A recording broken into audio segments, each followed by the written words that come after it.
Another day. Let's talk a little bit about something. See this vehicle behind me? It's old. It's beat up. I think it's made out of two vehicles. I don't even know. This is not a new vehicle. It's a Sierra Classic GMC 25.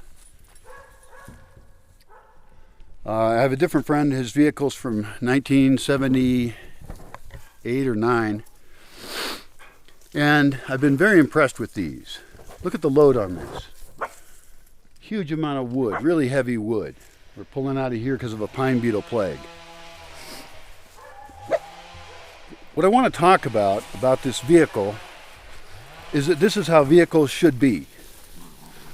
I have thoughts about electric vehicles, their weight, their use of energy, how they're not really very ecological because it depends on where the electricity comes from. They're producing big batteries, so I'm very critical of electrical vehicles, even though everybody seems to think that there's some magic fix. And I'm interested still. I'm always interested in technology, and I know that batteries are improving, and I'm interested in moving air pollution from one place to another, although I'm far more interested in conservation in general and not using vehicles the way we do it all. But my point with this vehicle is about the ability to repair it. And there's a movement, right to repair. Because vehicles now, including my own's a 1997 van, that has parts on it that say they can only be serviced by a specialized person. Like the air conditioning system has stickers that say that. And luckily it's broken anyway. I mean, I can't use it. And but it's even too complex. I want simple machines that work and that we can fix. And cars now are even worse. I looked in a car somebody drove here, and it wasn't even the most recent kind, but it was just all computer stuff in there, and you can't fix it. You can't even get to it. It's too complicated. And that means you have to go to a business to be able to fix your vehicle. That is a terrible thing for society. It makes us weak as communities. You're then subservient to organizations, and they have to order parts. You want to fix your vehicle, you have to order a part. It shouldn't be that way. It's just wrong. I'm not an expert on cars or anything, but I think a lot about the use of technology in society. And so I guess that's all I got to say about that for right now. But the same principle applies to a whole bunch of other technologies. I don't even like pumps. Pumps break.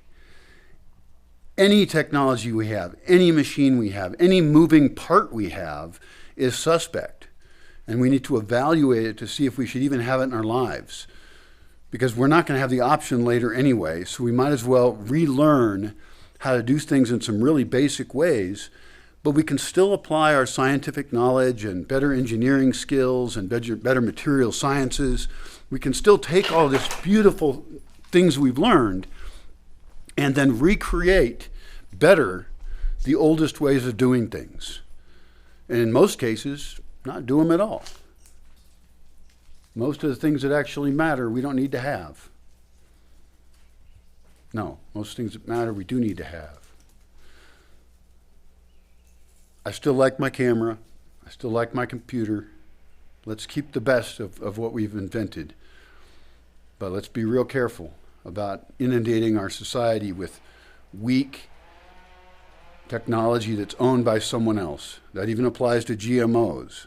My bigger problem with GMOs, I have multiple problems with GMOs, genetically modified organisms. There's multiple dangers there, but one of the most big obvious ones is that you don't own it.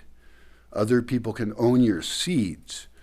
You lose control of your seeds, that's just insane. Now, of course, those companies are all going to collapse anyway.